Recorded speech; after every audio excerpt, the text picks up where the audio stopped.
Ipinakilala ang konsepto ng dungeon, isang lugar na itinuturing na paraiso ng yaman at kayamanan. Dito nagmumula ang iba't ibang treasures, armas, accessories, at artifacts na ginagamit ng buong bansa. Ipinapakita rin na may mahigpit na patakaran, kapag may bagong dungeon na natuklasan, kailangang i-report ito ng mga adventurer sa guild. Kapalit nito, mabilis na magbubukas ang guild ng sangay sa pinakamalapit na bayan o nayon. Dahil dito, malinaw kung bakit napakahalaga ng dungeon, ito ang ugat ng lakas at ekonomiya ng kaharian. Ipinaliwanag ang gantimpala sa mga makakadiscover ng bagong dungeon, may karapatan silang maging unang mag-explore, tataas ang reputasyon, at maaari silang mapasama sa elite adventurer circle. Para sa mga adventurer, ito ay napakalaking karangalan. Ngunit sa gitna ng paliwanag, makikita si Vanne Fursho na tahimik at nag-aalala. Dahan-dahan niyang binigkas na hindi nila kayang tanggapin ang pagdating ng mga tao mula sa guild sa kasalukuyang kalagayan ng nayon.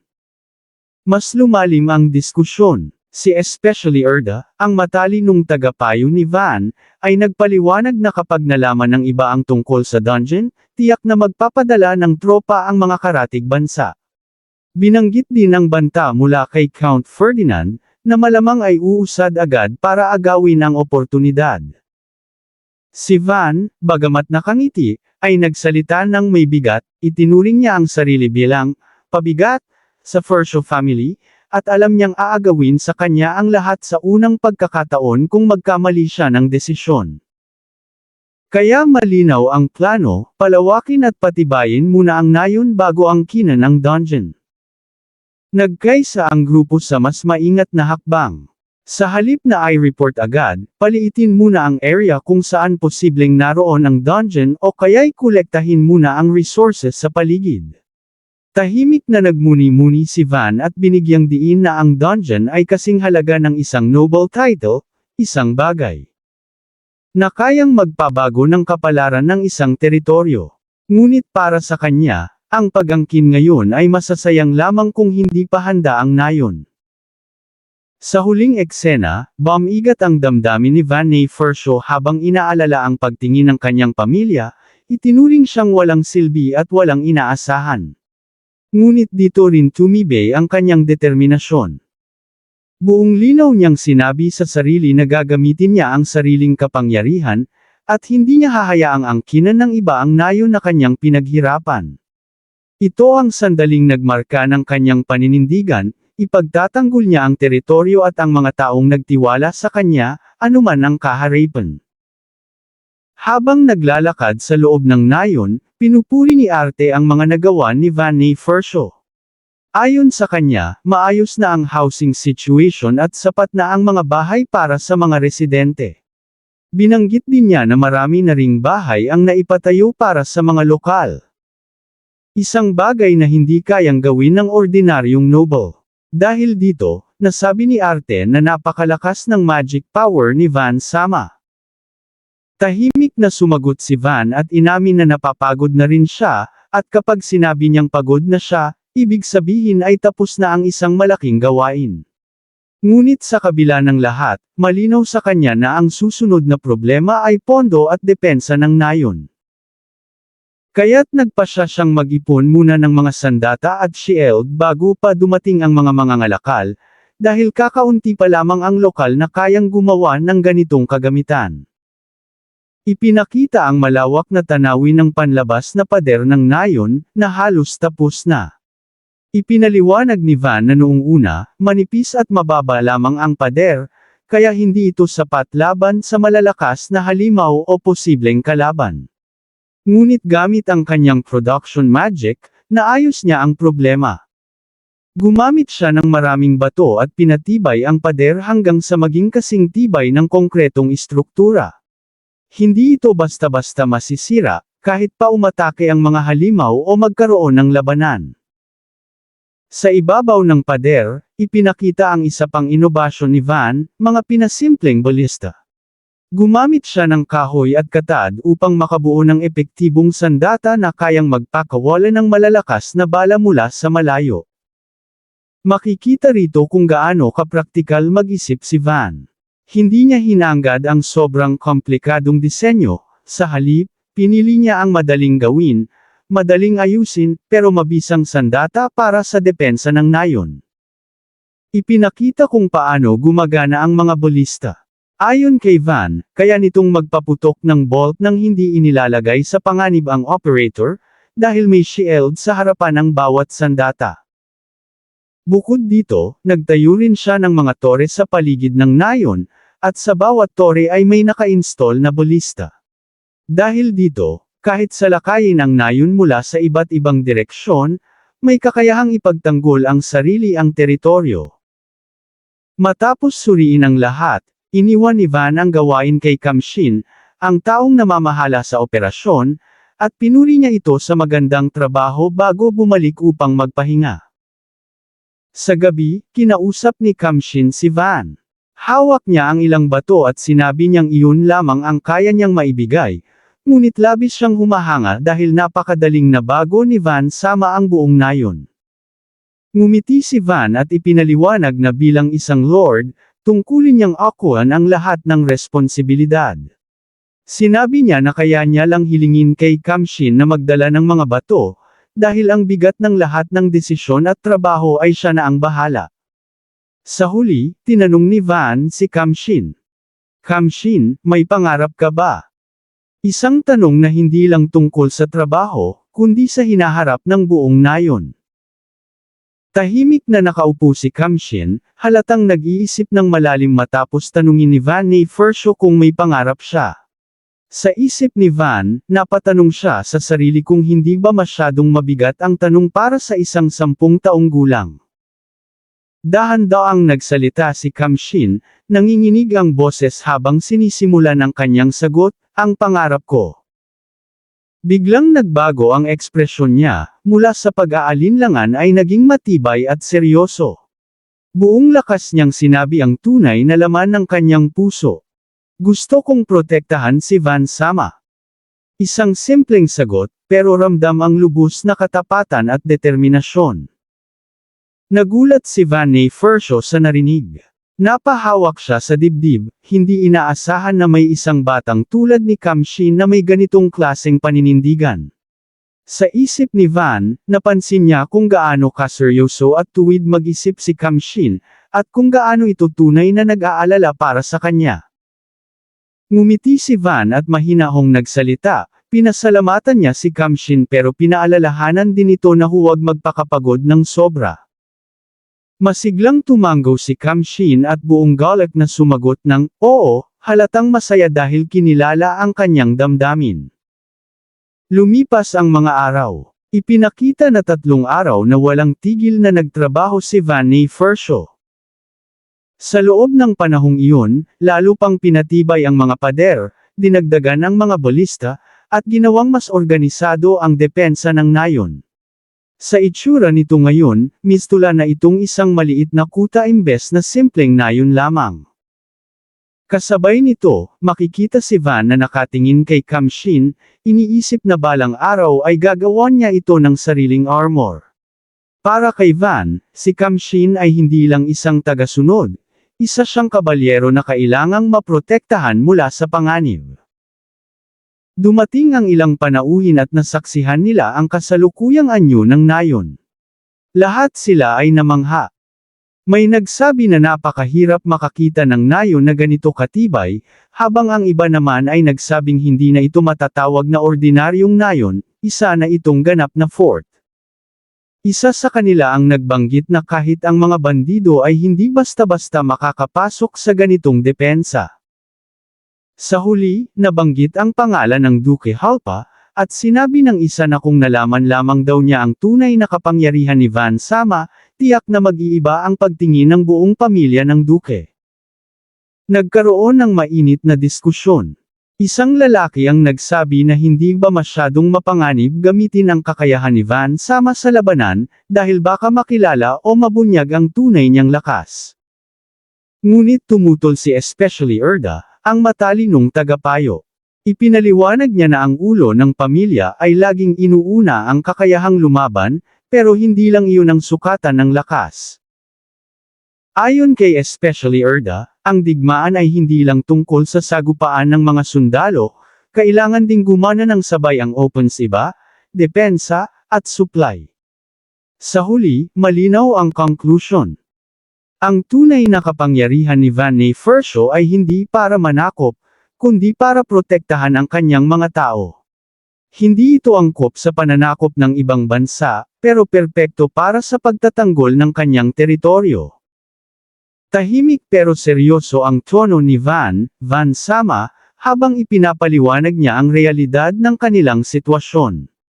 Sinabi niya na kahit magreklamo pa sila sa kakulangan ng kakayahan o sa hirap ng kalagayan, walang mangyayari kung puro panghihinayang lang. Nakikinig sina Kamshin at especially Arda, parehong napaisip sa sinabi ni Van. Sa gitna ng tensyon, biglang may nagtawanan, tila gaman sandali ang bigat ng usapan, pero ramdam ng lahat na may paparating na problema. Sumang-ayon si Kamshin sa sinabi ni Van. Malakas ang loob niyang sinabi na kahit mapaalis man sila sa teritoryo, hindi yun dahilan para sumuko. Ipinaliwanag niya na ang pagdadalamati ay hindi solusyon, kailangan nilang tumayo muli. Unti-unting gamaan ang atmosphere, at bumalik ang determinasyon ng grupo. Habang naglalakad si Van sa harap, malinaw na siya ang sentro ng kumpiyansa ng lahat. Ipinakita rin ang mga ginagawang depensa tulad ng moat, na hindi lang panangga kundi bahagi rin ng estratehiya ng teritoryo. Habang sinusuri ang moat, napaisip si Van Sama sa isang malaking problema, wala pa itong tubig. Alam niyang ang tubig ay hindi lang para sa depensa kundi mahalaga rin sa kaligtasan ng buong nayon. Sa isip niya, kailangan niyang makahanap ng paraan para madaluyan ng tubig ang moat at sabay na patibayin ang ilalim at mga pader nito. Dito makikita kung gaano kaingat si Van sa bawat detalye, hindi lang labanan ang iniisip niya, kundi pang matagalang seguridad ng kanyang nasasakupan. Biglang nabasag ang katahimikan, may sumigaw mula sa itaas ng pader. Ang mga bandido ay paparating, at mas masama pa, nanggagaling sila sa bahagi na inaakalang hindi madaanan. Agad nag-utos si Kamshin na pumasok sa loob ang lahat ng sibilyan at pamwesto sa likod ng pader. Kitang-kita ang takot sa mukha ng mga tao, pero nangingibabaw pa rin ang tiwala nila kay Van Sama. Walang pag-aalinlangan, sumigaw si Van Sama ng malinaw at matatag na utos, isara agad ang gate. Itaas ang tulay. Mabilis na kumilos ang lahat ayon sa kanyang direksyon. Habang itinatataas ang tulay, tinanong kung may naiwan pa sa labas, at agad may nagboluntaryong mag-check. Sa eksenang ito, makikita ang tunay na kakayahan ni Van bilang pinuno, kalma sa gitna ng krisis, mabilis magdesisyon, at inuuna ang kaligtasan ng kanyang mga tao habang papalapit ang labanan. Habang mabilis ang kilos ng lahat, napansin ni Van Sama ang kakaibang reaksyon ng mga tao. Kahit ilang araw pa lang siyang namumuno, sinusunod na nila agad ang kanyang mga utos, walang reklamo, walang pagtutol. Napaisip siya ng malalim. Pero may isang bagay na hindi niya pwedeng baliwalain, takot. Kita sa mga mukha ng kalalakihan at mandirigma na nanginginig ang kanilang mga kamay. Hindi sila tumututol, pero malinaw na takot pa rin silang lumaban. Naalala ni Van na kahit noon pa, ganito na talaga ang kalagayan ng mga taong ito, matagal na silang nabubuhay sa pangamba. Tahimik na huminga si Van Sama at tinignan ang buong nayon. Sa loob-loob niya, inaamin niyang takot din siya. Bilang isang lord, hindi niya pwedeng ipakita iyon. Lumapit siya at nagsalita ng malinaw at diretso. Sinabi niyang alam niyang lahat sila ay natatakot, normal lang iyon. Pero ipinaalala niya na ang laban na ito ay mahalaga para sa kinabukasan ng kanilang nayon. Hindi lang ito basta labanan, ito ay laban para sa kanilang mga tahanan, pamilya, at kinabukasan. Kasabay ng mga salita niya, ramdam ng mga tao ang bigat ng responsibilidad na pasa ni Van Sama bilang pinuno. Mas tumibay ang boses ni Van Sama habang inilalapit niya ang kamay sa dibdib. Sinabi niya na lalaban siya para sa kanila, ngunit hindi niya kayang gawin ito ng mag-isa. Buong tapang niyang inamin ang kanyang kahinaan, isang bagay na bihirang gawin ng isang pinuno. Nakiusap siya sa mga tao na ipahiram sa kanya ang kanilang lakas. Hindi bilang amo, kundi bilang isang kasama. Sa eksenang ito, makikita ang tunay na pagkatao ni Van Sama, hindi perpektong bayani, kundi isang lord na handang umasa sa kanyang nasasakupan. Nagkaroon ng sandaling katahimikan. Nagkatinginan ang mga lalaki, pawis, takot, at kabaang bumabalot sa kanila. Pero unti-unti, may kumapit na determinasyon sa kanilang mga mata. Mula sa hanay, may tumugon. Isang simpleng sagot, pero puno ng kahulugan, oo. Dito nagsimulang magbago ang hangin. Ang takot ay hindi nawala, pero napalitan ito ng pagkakaisa. Ang desisyon ay malinaw, hindi sila outrage. Biglang sumabog ang sigaw ng buong grupo. Maglalaban tayo ng magkakasama. Sumagot si Van Sama ng may ngiti at taos-pusong pasasalamat. Agad siyang nagbigay ng malinaw at mabilis na utos. Magtalaga ng 10 tao sa entrance gate. 5 tao bawat seksyon ng pader. May mga aakyat sa watchtower para magbantay. Makikita sa huling mga panel kung paano kumikilos ang lahat, wala ng pag-aalinlangan. Ang mga taong dating takot ay ngayon ay handang ipagtanggol ang kanilang nayon. Sa puntong ito, tuluyang napatunayan ni Van Sama na hindi lang siya optimistic lord, isa siyang tunay na pinuno. Mabilis na umakyat si Van Sama sa mga hagdan ng pader, ang kanyang balabal ay humahampas sa hangin habang tumatakbo siya. Ramdam ang bigat ng sitwasyon, oras na ang kalaban. Sa likuran niya ay si Till, ang dalagang tagapagsilbi na hindi pa rin siya iniiwan kahit sa gitna ng panganib. Bigla niyang hinawakan ang kamay ni Van Sama, halatang nag-aalala. Sinabi ni Van Sama ng mahinahon pero matatag, kailangan kong umalis. Hindi siya pwedeng manatili sa iisang lugar, bilang Lord, kailangan niyang makita ang buong sitwasyon. Ang desisyon niya ay hindi para sa sarili, kundi para sa buong teritoryo. Lumapit si Till at baka sa kanyang mukha ang takot at lungkot, pero pinipilit niyang maging matatag. Humingi siya ng paumanhin bago magsalita, tanda ng respeto niya kay Van Sama. Sa kabilang banda, humarap si Dee, ang veteranong mandirigma at strategist ng teritoryo. Maayos at diretso ang utos ni Van Sama, ipinagkatiwala niya kay Dee ang pag-imbestiga sa galaw ng mga bandido at pamumuno sa mga tropa. Habang sinasabi ito, makikita sa mga mata ni Van Sama ang lubos na tiwala, hindi siya nag-aalinlangan kahit sandali. Tahimik niyang idinagdag, siya ay mamumuno mula sa likuran, para mas makita ang buong laban. Biglang ngumiti si Dee, isang ngiting puno ng kumpiyansa at determinasyon. Itinaas niya ang kamao at malakas na sinabi, ipaubaya mo sa akin. Para kay Dee, hindi ito simpleng utos. Isa itong patunay ng pagkilala ni Van Sama sa kanyang kakayahan. Sa sandaling iyon, malinaw na malinaw, handa siyang isugal ang buhay niya para sa teritoryo at sa kanyang lord. Habang tumatakbo si Dee patungo sa labanan, maririnig ang kanyang panloob na tinig. Kahit pa napapalibutan ng kalaban at hindi pabor ang sitwasyon, buo ang kanyang paniniwala na mananalo sila. Hindi ito kay abangan, ito ay bunga ng mahusay na pagsasanay ng kanyang mga sundalo at ng tamang pagpili ng taktika sa labanan.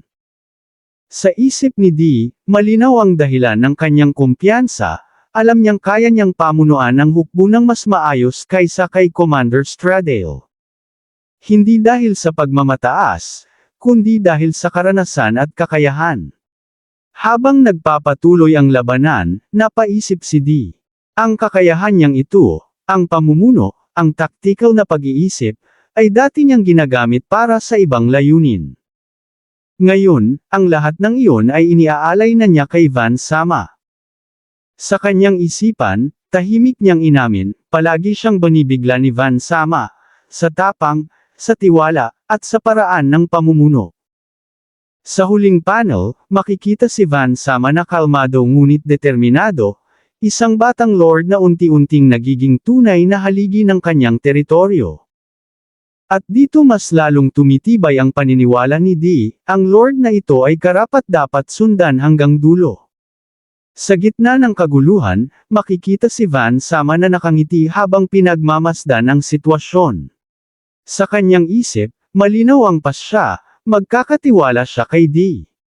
Hindi ito basta tiwala, handa rin siyang magsakripisyo para sa kanya kung kakailanganin. Habang tumatawa siya ng bahagya, ramdam na hindi ito simpleng laban para kay Van Sama. Para sa kanya, interesante ang direksyon ng mga pangyayari, isang pagsubok hindi lang sa lakas, kundi sa katapatan ng mga taong sumusunod sa kanya. Biglang bumalik sa kasalukuyan ang eksena. Si Dee, puno ng sigla at kumpiyansa, ay sumilip sa malayo habang sinasabi, "What a sight!" Katabi niya ang batang scout na halatang kinakabahan at agad nagtanong, "Ano na ang gagawin natin ngayon?" Mula sa obserbasyon ni Dee, mabilis niyang napansin ang galaw ng kalaban. Sinabi niya na malinaw na kung anong klase ng grupo ang paparating, mga bandido. Biglang napansin nila na tumatakbo palayo ang grupo, dahilan para mapaisip si Dee. Pinuri niya ang bata at sinabing, "Magaling kang scout." Isang simpleng papuri, pero nagpapakita ng respeto at tiwala. Mula sa mas mataas na pwesto, sumigaw si Dee habang patuloy ang pagmamasid. Tinatayang 50 hanggang 100 ang bilang ng mga bandido, at mas masama pa, papunta sila mismo sa teritoryo. Agad niyang sinabi na kailangan na nilang maghanda sa depensa bago pa dumating ang mga ito. Habang nag-uusap sila, may isang mahalagang detalye ang lumutang, posibleng may sumusunod sa mga bandido. Sumang-ayon si Dee na posible nga iyon, at mas lalong tumindi ang tensyon. Hindi na lang simpleng bandido ang problema, may mas malaki pang banta sa likuran. Biglang may sumigaw, "Buntot!" Nagulat ang lahat. May isang tao ang nagsabing nakakita siya ng buntot, dahilan para magkahalo ang gulat at kaba sa kanilang mga mukha. Napatanong si Dee sa sarili, ganito ba katalas ang mata ng mga taga rito? Habang sinusundan nila ng tingin ang anino sa malayo, unti-unting bumigat ang hangin. Nang makita nila ng mas malinaw ang hugis nito, napabulong si Dee, isang buntot. At doon niya napagtanto, hindi ito karaniwang nilalang. Sa isang napakalakas na pagsabog at pagguho ng lupa, isang napakalaking armored dragon ang tuluyang lumitaw. Ang mga kaliskis nito ay parang bakal, at ang ungol nito ay yumanig sa paligid. Mas lalo pang lumala ang sitwasyon nang mapansin nila ang katotohanan, dalawa ang armored dragon. Sa isang iglap, ang dating laban kontra bandido ay naging isang napakalaking banta sa buong teritoryo. Makikita sa ibabang panel ang mga tao na napaatras sa takot, habang ang anino ng mga dragon ay bumabalot sa eksena, isang malinaw na senyales na hindi na simpleng depensa ang kakaharapin ni Van Sama at ng kanyang nasasakupan.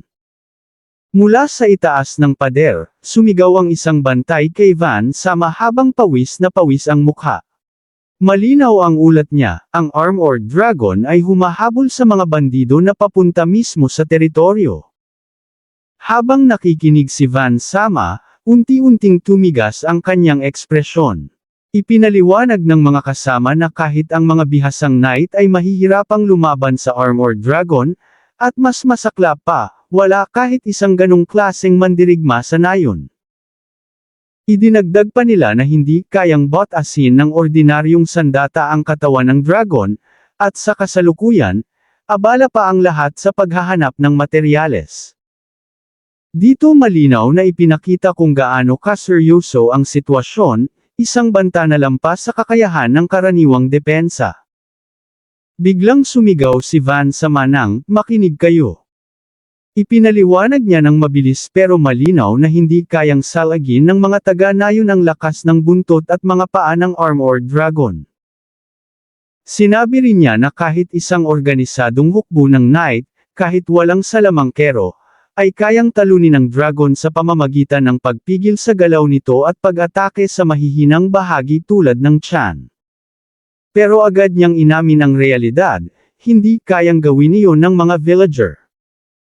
Sa eksenang ito, makikita ang talino ni Van Sama, hindi siya nagbibigay ng maling pag-asa, bagkus tinatanggap niya ang limitasyon ng kanyang mga tao. Habang inuutusan ni Van Sama ang mga tao sa balista, biglang nag-alinlangan si D. Sa isip niya, kahit palitan ng bakal ang pana, malamang ay walang epekto pa rin ito sa makapal na baluti ng crustacean-class armored dragon. Habang papalapit ang panganib, makikita ang mga tao sa ibaba, sumisigaw ng tulong, nagkakagulo, at tinataboy ng halimaw. Sa gitna ng kaguluhan, biglang nagpasya si D. Malakas niyang sinabi. Napagdesisyonan kong sundin ang pamumuno ni Van Sama. Kasunod nito, pinakalma niya ang sarili at idinagdag ang isang prinsipyong sinusunod niya bilang sundalo. Ang isang sundalo ay gumagawa ng eksakto ayon sa utos. Isang malinaw na patunay ng kanyang tiwala kay Van Sama. Habang pinagmamasdan ng napakalawak na kawan ng mga armored dragon, ipinaliwanag ni D ang sitwasyon. Tinatayang 40 metrong crustacean-class armored dragons ang paparating, napakarami at napakalaki, halos matakpan na ang lupa hanggang sa abot ng tanaw. Aminado siya na kahit sa isang medium-sized na bayan, halos imposible itong pigilan. Sa kabila ng tensyon, biglang nagbiro si D para pakalmayan ang sarili, isang paraan niya para manatiling kalmado sa gitna ng panganib. Samantala, makikita si Van Sama na tahimik na nag-iisip, may bahid ng awa sa boses habang sinasabing, naaawa ako sa kanila, pero malinaw rin ang tanong sa isip niya, wala na bang ibang paraan? Isang eksenang nagpapakita ng balanse ng kanyang pagkatao, mahabagin pero praktikal. Dito na inilatag ni Van Sama ang kanyang plano. Inutusan niya ang mga tauhan na paputukan muna ang mga bandido kapag nahulog na ang mga ito sa moat. Layunin nitong akitin ng mga armored dragon papalapit sa Trinsera. Humingi siya ng kumpirmasyon, kaya ba ninyong barilin ang bawat dragon para ay lapit sila sa unahan? Agad na sumagot ang mga tauhan, naiintindihan. At, oo. Ipinaliwanag ni Van Sama na bibili ito ng oras, at kapag bumalik ang iba pang mga ruffian, siya mismo ang mangguna sa mga knight sa pagsalakay. Sa kanyang huling linya, mariin niyang sinabi. Walang mamamatay sa mga tao ng Van. Isang pangakong buhat sa tapang at responsibilidad ng isang tunay na lord. Sa huling panel, makikita si D na may malapad na ngiti, puno ng sigla at determinasyon. Tinaas niya ang kanyang sandata at sumigaw. Gawin natin ito, lahat. Kasabay nito, binitawan niya ang isang pabirong sigaw na lalong nagpasiklab ng morale. Ngayong gabi, lizard skewers. Sa kabila ng napakalaking banta, malinaw ang mensahe, handa na silang lumaban, hindi dahil sigurado silang mananalo, kundi dahil pinili nilang maniwala sa plano ni Van Sama. At dito nagtatapos ang kabanata, isang tensyonadong paghahanda bago ang isang napakalaking labanan.